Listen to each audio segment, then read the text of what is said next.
sont arrivés sur la commune de Saint-Gilles-les-Bois en 1992, donc qui n'était pas encore officiellement le jardin des mélanges.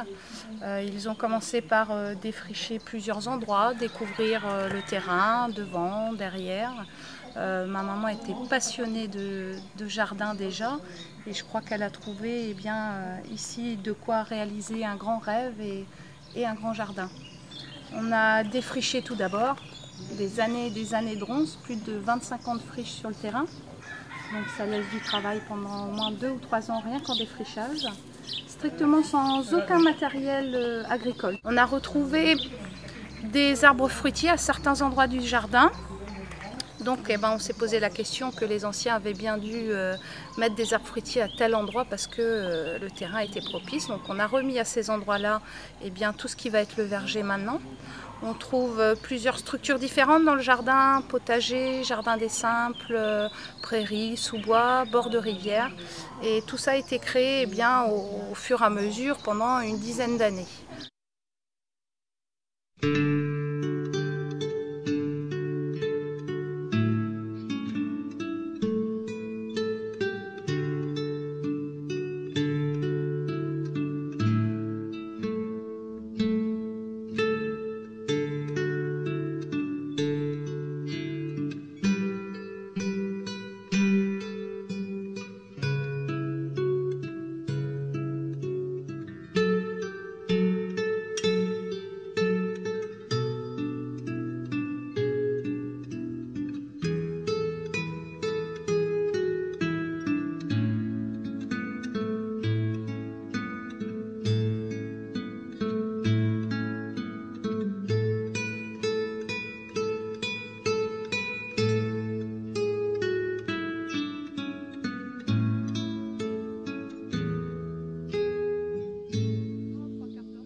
Il fallait que pour les enfants, on ait un côté vraiment ludique pour eux et que quand on traverse tout le jardin, on ait un but pour terminer la visite.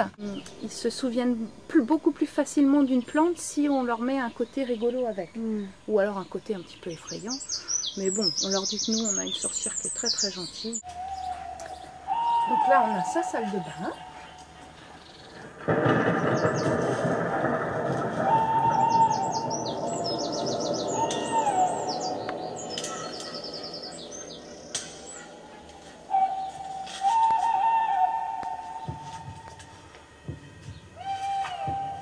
Son laboratoire, comme tout sorcière qui se doit.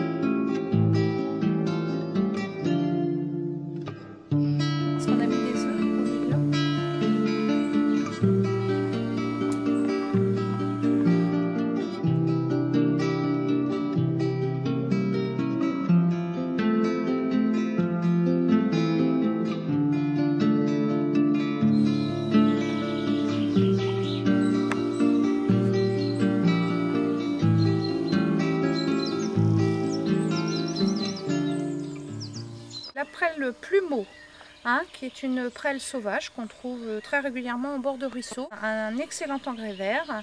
On va la retrouver tout à l'heure dans le jardin sous sa forme cultivar, trafiquée par l'homme.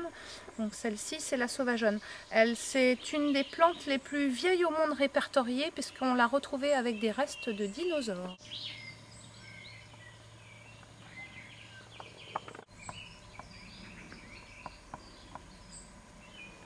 En fait, sur la planète, des réseaux, hein. Ce sont des lignes sur toute la planète, verticales et horizontales. Il y a des croisements donc, dans toutes ces lignes. C'est aussi pour ça que très souvent on dit qu'il ne faut pas dormir la tête au nord par exemple. Mais ce n'est pas forcément la tête au nord, c'est parce que vous êtes dans un croisement qui vous dérange. Vous avez donc un centre tellurique ouvert sur les 4 points cardinaux, nord, sud, est, ouest. Et quand vous voulez vous ressourcer ou vous régénérer, vous vous mettez au centre, pieds nus si possible, hein, les pieds bien ancrés au sol, les mains vers le ciel, et vous vous dirigez vers la saison adéquate. Donc en l'occurrence là on est encore au printemps, hein, on n'est pas encore en été, donc on va se diriger vers l'est pour se ressourcer, et au 21 juin on va se diriger vers le sud.